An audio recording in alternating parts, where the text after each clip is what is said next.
Assalamualaikum warahmatullahi wabarakatuh. Kami peserta pelatihan dasar CPNS 2022 BPSDMD Provinsi Kalimantan Selatan, golongan 2, angkatan 14, kelompok 2, subkelompok genap, yang beranggotakan Nanda Yuliani dengan NDH 12, yaitu saya sendiri, Nok Fatimah dengan NDH 14, Nurjanah dengan NDH 16, Nuril Fatimah Gojali dengan NDH 18, dan Nurul Afidah dengan NDH 16. Pada kesempatan kali ini, kami akan menjelaskan tentang literasi digital, antara peluang dan tantangan. Sebelumnya, mari kita saksikan video berikut ini.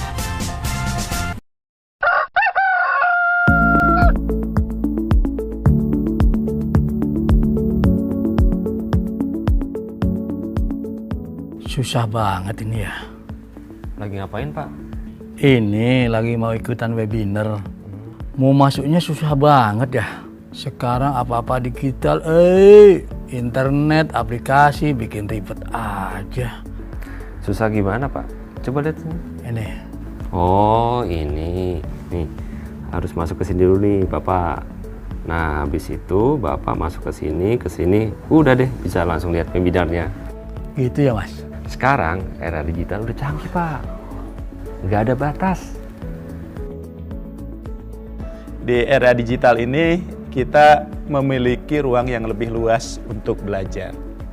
Nah, oleh sebab itu, pengembangan kompetensi justru di era ini yang tadinya tantangan, ini akan menjadi sebuah peluang. Nah, inilah yang bisa dimanfaatkan oleh kita semua, khususnya untuk aparatur sipil negara. Dengan seluas Indonesia yang saat ini, barangkali yang tersebar seluruh aparatur sipil negara, belajar tidak lagi ada batasnya. Ya.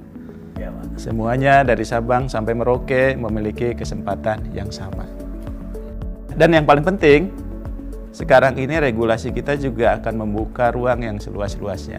Orang untuk bukan hanya meningkatkan kompetensi melalui peningkatan kapasitas kompetensi teknis, manajerial, sosial kulturalnya, tapi juga pengembangan kompetensi terkait dengan peningkatan kualifikasi pendidikan. Ya, jadi learning itu menjadi satu budaya, dan ini didukung oleh regulasi dari Kementerian Pan-RB khususnya dalam rangka mendukung upaya-upaya peningkatan kapasitas. Transformasi digital telah membawa aparatur sipil negara untuk belajar tanpa batas. Ya. Nah, oleh sebab itu, ini menjadi sebuah peluang yang bisa kita manfaatkan, bahwa pengembangan kompetensi bisa dilakukan kapan saja dan di mana saja. Tentunya kalau kesempatan ini bisa dimanfaatkan oleh seluruh aparatur sipil negara kita, ini akan mempercepat proses guna mendukung capaian program prioritas nasional.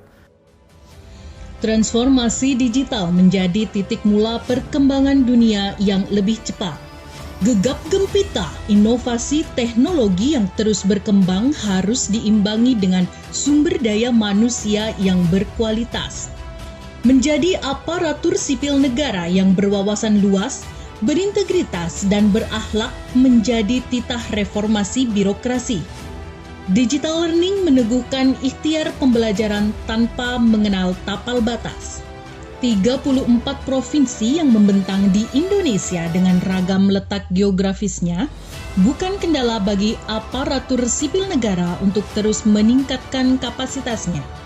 Kementerian Pendayagunaan Aparatur Negara dan Reformasi Birokrasi Republik Indonesia mendukung pembelajaran tanpa batas untuk terwujudnya Indonesia Emas 2045. Kementerian Pan-RB berakhlak, bangga melayani bangsa.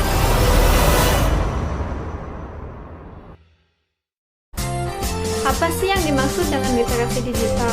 Nah, jadi literasi digital ini merupakan salah satu ilmu pengetahuan yang mencakup tentang kecakapan untuk mengaplikasikan media digital dan alat-alat komunikasi dalam rangka proses menemukan, memanfaatkan secara sehat, bijak, cerdas, cermat, dan tepat. Prinsip literasi digital ada 4. Yang pertama, pemahaman. Pemahaman artinya masyarakat memiliki kemampuan untuk memahami informasi yang diberikan media, baik secara implisit ataupun eksplisit. Yang kedua, saling ketergantungan.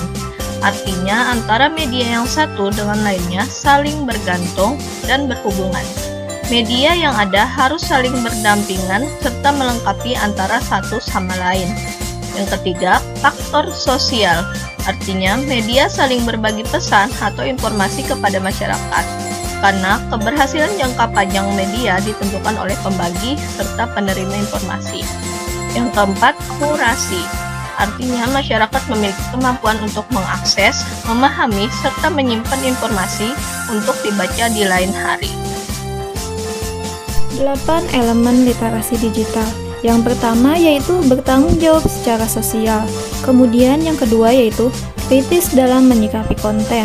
Yang ketiga, kreatif dalam melakukan hal-hal baru dengan cara yang baru. Keempat, kepercayaan diri dan penuh tanggung jawab. Kemudian yang kelima adalah komunikatif. Komunikatif itu artinya memahami kinerja jejaring dan komunikasi di dunia digital. Kemudian yang keenam adalah konstruktif. Konstruktif ini merupakan reka cipta sesuatu yang ahli dan aktual. Kemudian yang ketujuh adalah kognitif. Kognitif yaitu yang berhubungan dengan daya pikir di dalam menilai konten. Kemudian yang terakhir adalah kultural, yaitu pemahaman terhadap ragam konteks pengguna dunia digital. Manfaat literasi digital. Yang pertama, menghemat waktu, mempermudah pekerjaan dan selalu update dengan berbagai informasi. Kemudian yang kedua, meningkatkan kemampuan individu untuk lebih kritis dalam berpikir serta memahami informasi. Kemudian yang ketiga, menambah penguasaan kosakata individu dari berbagai informasi yang dibaca. Kemudian yang keempat, meningkatkan kemampuan verbal individu. Kemudian yang kelima, literasi digital dapat meningkatkan daya fokus serta konsentrasi individu. Kemudian yang terakhir, menambah kemampuan individu dalam membaca, merangkai kalimat, serta menulis informasi. Tantangan dan peluang literasi digital. Tantangan yang paling kuat dari literasi digital adalah arus informasi yang cepat dan banyak. Artinya, masyarakat dapat banyak menerima informasi di saat yang bersamaan. Dalam hal inilah literasi digital berperan, yakni untuk menemukan, memilah, serta memahami informasi yang benar dan tepat sehingga kita terhindar dari hoax, ujaran kebencian, dan perilaku intoleran yang dapat dengan mudah kita temui di media sosial. Setelah itu, peluang apakah yang kita dapat dari literasi digital? Yang pertama adalah lahirnya lapangan pekerjaan baru berbasis media digital. Yang kedua, lahirnya bisnis e-commerce. Yang ketiga, pengembangan kemampuan literasi tanpa mengesampingkan bisnis cetak. Contoh penerapan literasi digital di tempat kerja. Yang pertama, menggunakan media sosial untuk menyampaikan informasi yang bermanfaat untuk masyarakat. Yang kedua, penggunaan media Zoom untuk pelaksanaan rapat jarak jauh. Yang ketiga, melakukan registrasi pencatatan dan pelaporan data dengan media komputer. Yang keempat, mengirim laporan hasil kerja dengan media email sehingga mengurangi penggunaan kertas. Dan yang terakhir, menggunakan grup WhatsApp untuk saling berkoordinasi terkait dengan pekerjaan. Nah, mungkin itu saja informasi yang dapat kami sampaikan terkait dengan literasi digital antara peluang dan tantangannya.